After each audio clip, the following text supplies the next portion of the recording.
Portland. More than just a place to stop and smell the roses. This is a place to truly experience the laid-back atmosphere and splendor of the Great Northwest.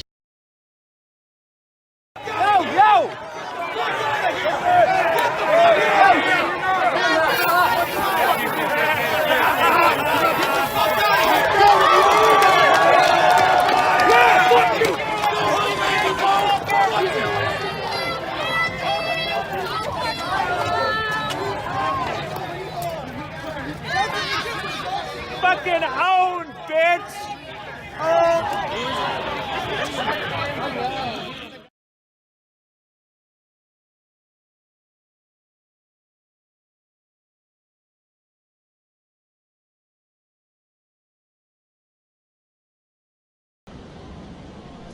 Well, the groups have dispersed at this time, which is a nice break for the businesses downtown. I'm standing in front of the Starbucks where there was an incident, a scuffle. You can see that there's eggs that were thrown during the scuffle. There were also fireworks maybe that were thrown. We heard some popping that sounded like those little poppers that you often hear in these protests. We have some eggs down here. And then as you head up the steps toward the Starbucks, you can see that there's a note up here.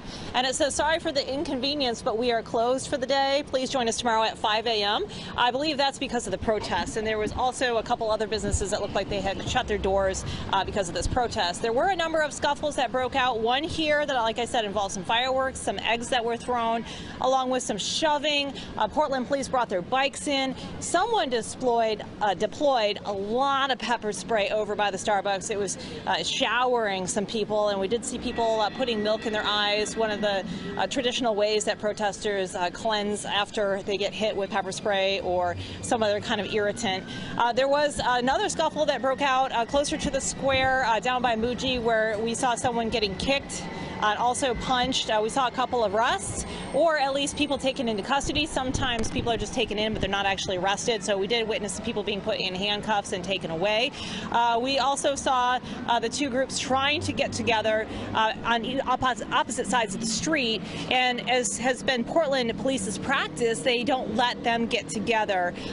They really prevented them from coming together to try to prevent all these fights, which, as I said, has been one of their tactics for dealing with these protests. So we also are following the Patriot group, which consisted of people from a Him Too movement, as well as a different group, and the Proud Boys, which were here as well. I was told by the Patriot group that some of the Proud Boy people were not affiliated with them, so there might have been two groups that were out here. As far as people that are more conservative, they support Donald Trump. They say they come out here for free speech. I followed one of the leaders of the Patriot-oriented group, Haley Adams, as she went to her car. They were able to leave without further incident after they left the Starbucks. They did march around the area, but they didn't run into Antifa. As I said, police were able to keep them away. That was not the case for everyone. As you mentioned, there were scuffles that broke out.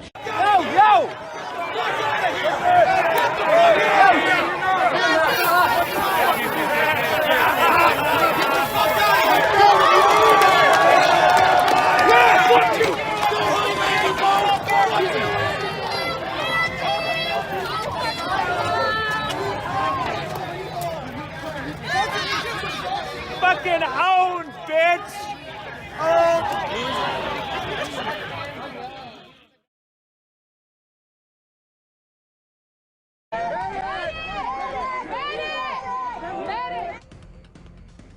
A day of demonstrations and clashes on Portland streets. Opposing groups blocked by lines of dozens of police officers. Groups taking over roads, blocking intersections, and at one point shutting down Pioneer Courthouse Square this afternoon. Welcome to KOIN 6 News. I'm Emily Burris. We have team coverage on today's demonstrations. Our crews have been spread out all across the city for hours this afternoon. We want to take a look at how officers tried to keep things from getting ugly today. At noon, crowds began gathering near Chapman Square. What appeared to begin as a rally with drinks, music, and dancing quickly turned into a march. Hundreds began blocking streets and intersections downtown, trying multiple times to reach the waterfront and Pioneer Courthouse Square. Portland police flanking the crowd on both sides, blocking their path and telling the marchers that without a permit, they needed to turn around. For more than 2 hours, the crowd wound its way through downtown Portland, reaching the waterfront, then setting their sights once again on Pioneer Square. That is where opposing groups finally met, facing off across an intersection blocked by lines of police in riot gear. After officers once again tried to disperse the crowd, smaller groups began to break off, some getting into violent scuffles. So at that point is when Portland police shut down Pioneer Courthouse Square, calling it an unlawful assembly and warning protesters they would begin arresting anyone who did not disperse.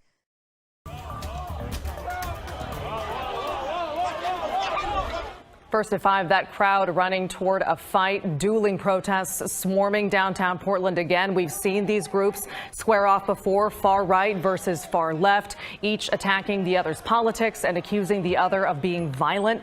In the past, we saw people in screaming matches, shoving each other. You just saw someone a few seconds ago washing what appeared to be mace out of their eyes.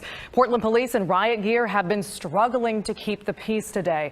And this video behind me here is from Jim Ryan of the Oregonian, our news partners. It's getting a lot of attention online. It's of Andy No getting attacked apparently by Antifa protesters. He's covered many of these clashes. He's vocal on social media, and he has drawn the ire of left-wing groups. KGW's Brittany Falkers joins us live now. So Brittany, you're downtown. It looks calmer out there. What are you seeing now? Yeah, definitely a very different scene from what we saw just hours ago here at Pioneer Courthouse Square. This is where police declared a civil disturbance just hours ago as groups from the far left and far right could be seen screaming at each other from either side of Southwest 6th Street. All that's left here now are bits of silly string, some of the pepper balls that riot police used to disperse some of those crowds, as well as what some of the rioters were, or excuse me, some of the protesters were throwing at each other, which was considered a milkshake, but police now saying had a concentration of concrete in it. This all started with local far-right groups like Proud Boys and Him Too saying they were going to protest acts of violence that they say the far left has done against them. Those groups, including the Democratic Socialists of America and Antifa, say it's the other way around. They're accusing the far-right groups of being racist, but a clear message from either side was hard to hear over the unrest today. It's definitely scary, and it's a risk that I think those of us who are privileged enough to be able to put ourselves out on the front lines, it's a risk that we have to take to stand up for our community members who are more vulnerable.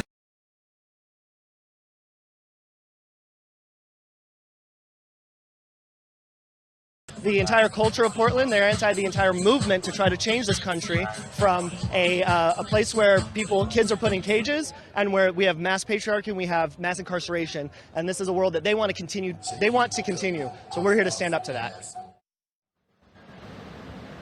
Now, both the far and right and left were moving all around the city throughout the day. We were following along with the Antifa protests today. They made their way down to the waterfront, back up down to Pioneer Square, and many of them were knocking over signs, making some unrest out here as well. I saw several business owners running out to grab the sandwich boards in front of their businesses to bring them back inside before their marchers made their way through the downtown.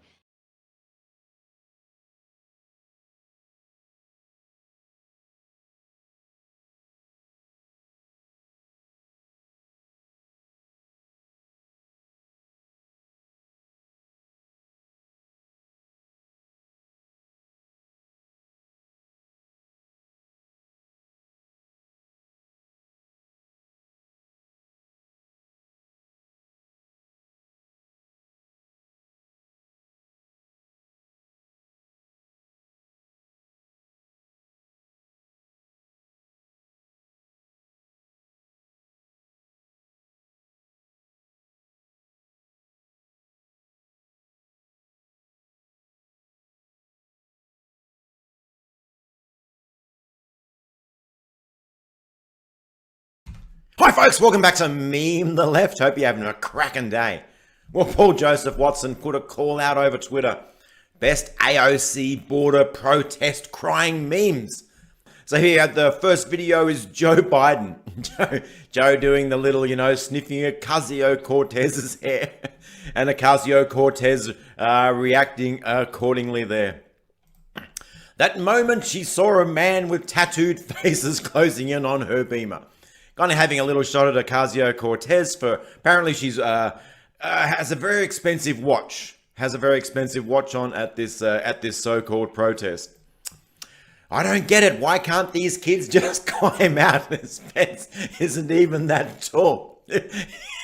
Is it electrified or something? Of course, this is the scene from Terminator. This is the scene from Terminator, the dream that the lady had in her dream about the future, about the nuclear explosion going off. I thought that meme was hilarious. And the Oscar goes to Alexandra Ocasio-Cortez. Down all the, the agony on her face, weeping at this empty car park. This is a gate. You can see that there's some wheels over there. This whole thing is just like a movable gate too. Oh no, we're not going to do that one. That one's a bad one. And another Ocasio-Cortez acting meme.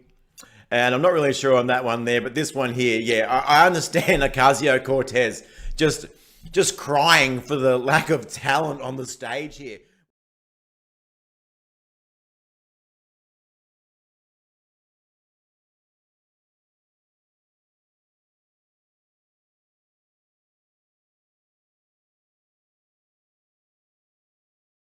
Ho, hey, hey, ho, ho. Neo-Nazis got to go, hey, hey, hey, ho, ho. Neo-Nazis got to go, hey, hey, ho, ho. Neo-Nazis got to go, hey, hey, ho, ho. Xenophobia's got to go, hey, hey, ho, ho. Are you in the media outlet? Xenophobia's got to go, hey, hey. Hey, Nazi supporter. Writing for Breitbart? Yeah. Love hating Jews, isn't that you? You fucking hate Jews, don't you, you fucking cunt? Haha, what a fucking loser. Piece of fucking shit.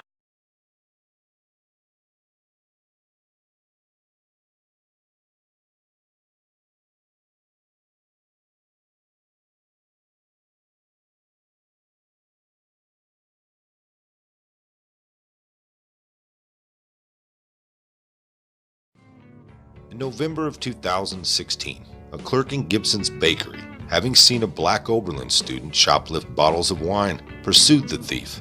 The thief and his two female friends were, according to the police report, kicking and punching the clerk on the ground when the police arrived.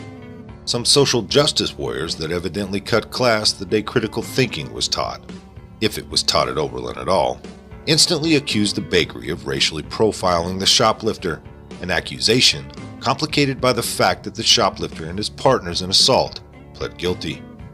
But of course they can't let facts get in the way of a good protest. Let's take a stroll through Oberlin College and explore the facts of yet another case of leftist elitist brats victimizing innocent people, fabricating a story they want so badly to be true. Most likely the first thing you'll learn as a student at Oberlin College, that's the notoriously progressive liberal arts college, is that everything is about privilege. White privilege, hetero privilege, gender privilege, you name it. Now just imagine living in an ideological bubble so watertight you will excuse the criminal activity of your students just because of your completely unfounded gullibility to the idea that the victims of the crime are racist. That's exactly what happened at Oberlin College in Ohio, when a jury found Friday that several high-profile administrators encouraged libel against a local bakery simply because it had caught several African-American Oberlin students shoplifting. Oberlin as an establishment had a chance to quell the outburst, but instead, like an elderly woman at 3 a.m. facing a mugger in the subway, they capitulated to student protesters by cutting off all business with Gibson's, including all long-standing catering deals. The jury found that Oberlin's administration had libeled Gibson's bakery. There was also evidence that the Oberlin administration conspired to emotionally harm the Bakers.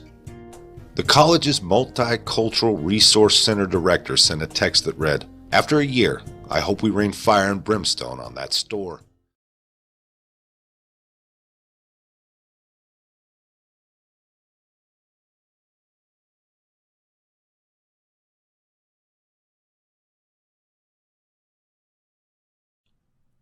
Hey everybody, I'm the Ranting Monkey, and today we're going to talk about double standards and racism.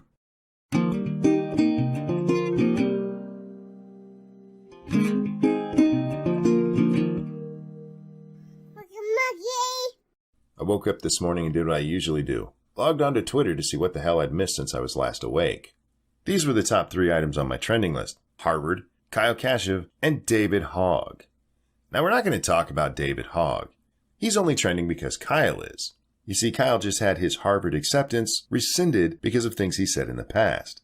So David ended up trending just because he got into Harvard as a legacy kid, even though he might not be the smartest guy. I think Canadians can donate to political campaigns in the United States. They can't? Well, vote here. Because...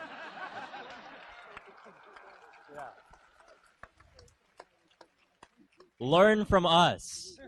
Don't let this happen here, because we need to come to you guys if we stay on this track.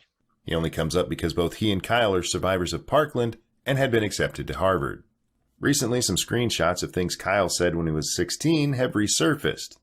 I'm not going to show them here because YouTube would kick me off the platform for doing so. But basically, he just used the N-word a lot. A whole lot.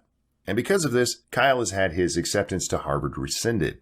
David Hogg put his neck on the line and fought for gun control while getting death threats daily. Kyle Kashuv sat behind a computer and made racist comments online. Do you really want to know which teenager deserves to get into Harvard and who doesn't? It's not a coincidence that the entire conservative media apparatus wants committing acts of racism to have no personal consequences. It's pretty consistent, and not at all limited to Kyle Kashuv. Anyone stupid enough to write the N-word in text messages has no business attending Harvard.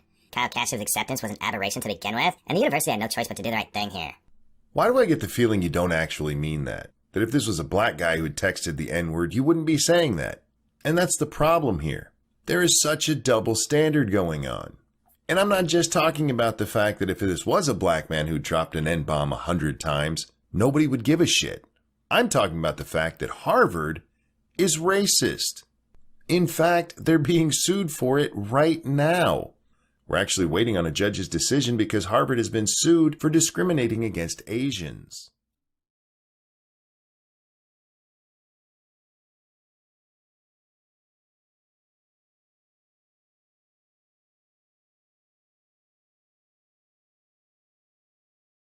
Hey everybody, what's going on?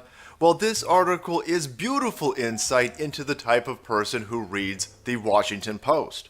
This media outlet and the people who read this garbage are absolutely insane, and they clearly hate Americans. So let's go through some of the aspects of this article to show how they take blame and they shift it in order to push a political ideology.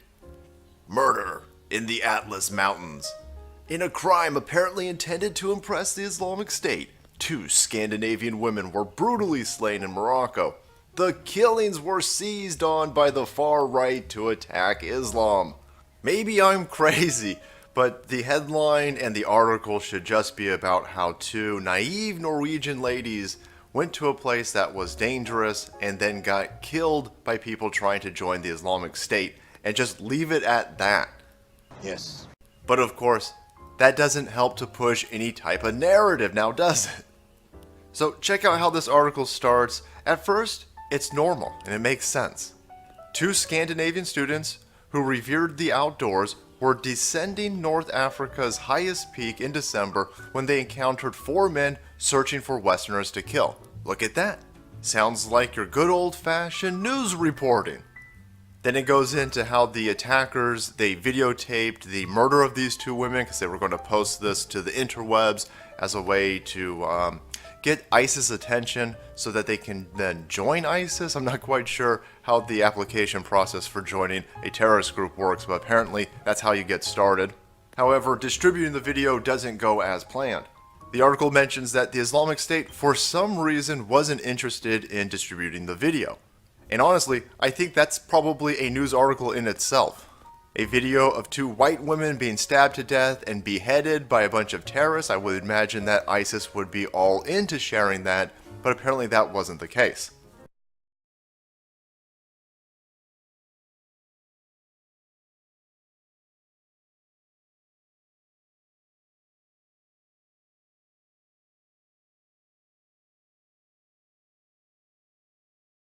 Just when you thought that the Me Too movement couldn't sink any lower, along comes a lady named E. Jean Carroll who says, "Hold my beer." Now, E. Jean Carroll is apparently a writer for Elle magazine who does one of those advice columns, like a Dear Judy style thing where people write in with their problems and she gives her advice. Recently in the cut, an excerpt from her memoir of course being a book of which she is trying to sell copies, was published, and in it includes an allegation that she was raped by President Donald Trump back in 1994. The headline of the piece is "Hideous Men, Donald Trump assaulted me in a Bergdorf Goodman dressing room 23 years ago, but he's not alone on the list of awful men in my life." And just to give you an idea of the tone of the piece, if you haven't read it, it starts off with, "My first rich boy pulled down my underpants. My last rich boy pulled down my tights. My first rich boy, I had fixed my eyes on his face long enough to know, was beautiful with dark gray eyes and long golden brown hair across his forehead. I don't know what he grew up to be. My last rich boy was blonde. He grew up to be the President of the United States." Very poignant, very poetic prose.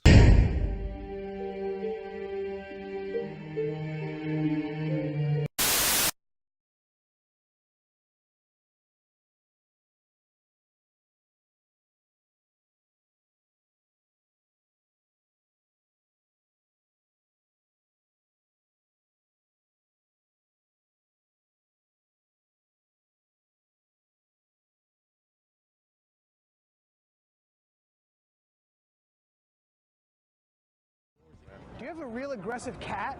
Because you got a lot of scratches. No, I have a real aggressive right hand when a razor blade gets in it. You did it yourself? Yeah. Why not? Why not? Okay.